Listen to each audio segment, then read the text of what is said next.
नमस्कार। आज हम अपूर्ण संक्रमण क्रिया के बारे में पढ़ेंगे।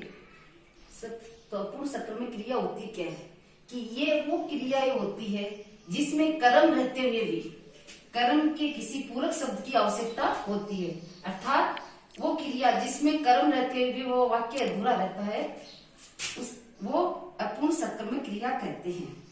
जैसे हरि रवि को मूर्ख समझता है। हरि इसमें करता है, रवि को मूर्ख समझता है, तो रवि को कर्म है, परंतु ये कर्म अकेला अधूरा लगता है। इस कारण ये मूर्ख शब्द आने से ये वाक्य पूरा बन जाता है। आगे आता है नाम धातु क्रिया। जो क्रियाएं संज्ञा, सर्वनाम, विशेषण शब्दों में धातु की तरह प्रत्यय लगाकर बनती है, उससे नाम धातु क्रिया कहते हैं। दूसरे शब्दों में मूल शब्द से क्रिया का निर्माण होता है, उसे ही नाम धातु क्रिया कहते हैं। जैसे संज्ञा शब्दों से बनने वाली नाम धातु क्रिया होती है रंग। रंग ये धातु है, रंगना क्या हो गई क्रिया। खरीद धातु है और खरीदना क्रिया। ठग ठग ठग धातु है और धातु से बनी ठगना ये क्रिया। इस तरह से शब्द बनते हैं। अब दूसरा क्या था परिभाषा में, सर्वनाम से बनने वाली। सर्वनाम शब्द से बनने वाली धातु क्रिया है अपना, अपनाना, इस तरह से। फिर तीसरी आती है विशेषण से बनने वाली नाम धातु क्रिया। तो ये गर्म धातु है और गर्माना क्रिया हो गई। दोहरा दोहराना, चिकना चिकनाना आदि क्रिया। ऐसी क्रिया जो दो धातुओं के योग से बनती है उसे संयुक्त क्रिया कहती है। जैसे मोहन ने खाना खा लिया होगा। इस वाक्य में खा से खाना क्रिया बनी है, लिया से लेना क्रिया बनी है और होगा से होना क्रिया बनी है। इस प्रकार ये तीनों संयुक्त क्रिया है। मनीषा ने मिठाई खा ली होगी। इस वाक्य में खा से खाना और ली से लेना, इस प्रकार ये दोनों संयुक्त क्रिया है। अब इसके बाद आती है पूर्वकालिक क्रिया।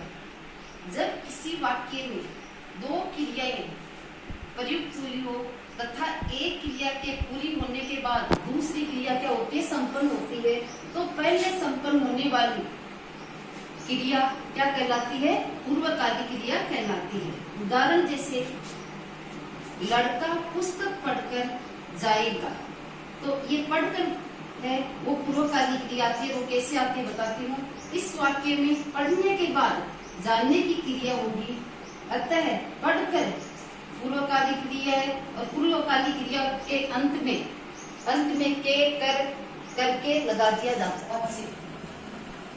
क्रिया के जिस रूप से ये पता चले कि क्रिया का मुख्य विषय कर्ता है, कर्म है या भाव है, उसे ही वाच्य कहते हैं। वाच्य तीन प्रकार के होते हैं।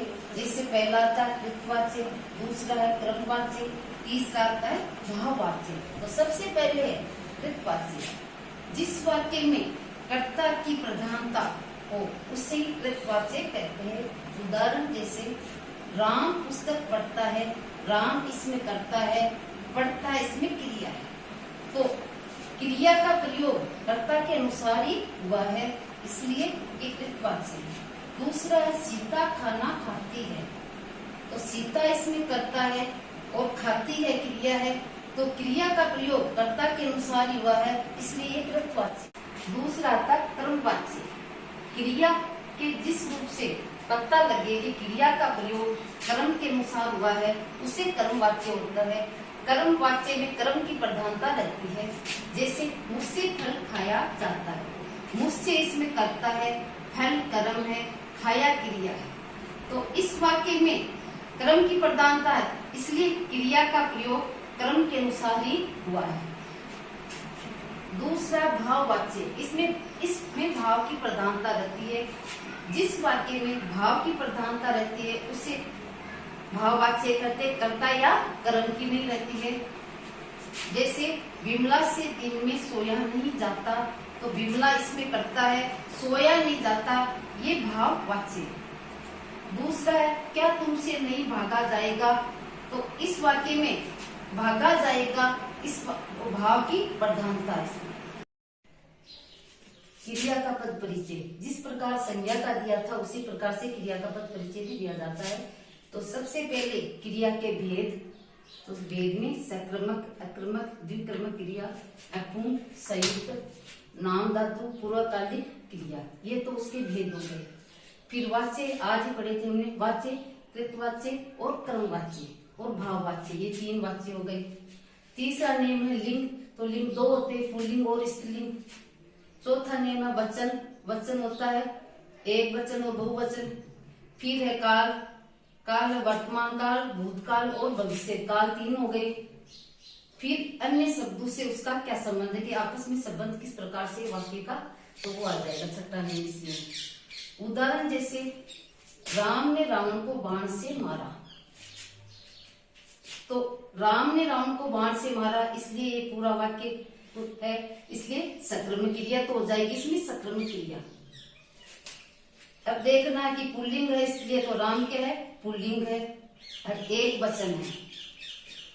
उसके बाद में वाच्य आएगा, तो कर्ता का प्रभाव पड़ रहा है, इसलिए ये हो जाएगा कृतवाच्य। और वाक्य कौन सा है, राम ने रावण को बाण से मारा, तो भूतकाल का हो गया। मारा क्रिया का करता है, क्योंकि क्रिया और कर्ता का आपस में संबंध है, राम का और मारने से आपस में संबंध है, इसलिए क्रिया का कर्ता हो गया राम। और क्या काम कर रहा है, कर्म क्या कर रहा है, वो किसको मार रहा है, तो रावण को मार रहा है, तथा इसमें कारक कौन सा हो गया, करण कारक हो गया। और किससे मार रहा है, वो बाण से।